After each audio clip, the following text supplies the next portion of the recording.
Ang isang lider ay nananatili sa bansa para mamuno sa oras ng kalamidad at humaharap sa mga akusasyon. Yan ang buwelta ni Palace Press Officer Undersecretary Claire Castro kaugnay sa professionalism advice ni Vice President Sara Duterte sa kanya.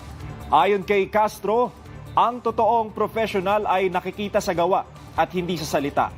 Dapat din ani ang tumutulong sa pag-unlad at hindi sa pagbagsak ng pamahalaan. Iginiit ni Jose Castro ang kanyang mandato bilang tagapagsalita ng palasyo, kung saan responsibilidad niya na ipabatid sa publiko ang proyekto at programa ng Pangulo. Gayon din ang pagsugpo sa maling impormasyon.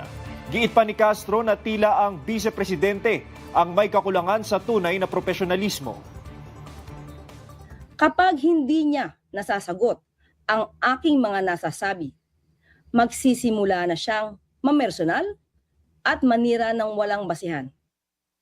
Hindi iyan professional.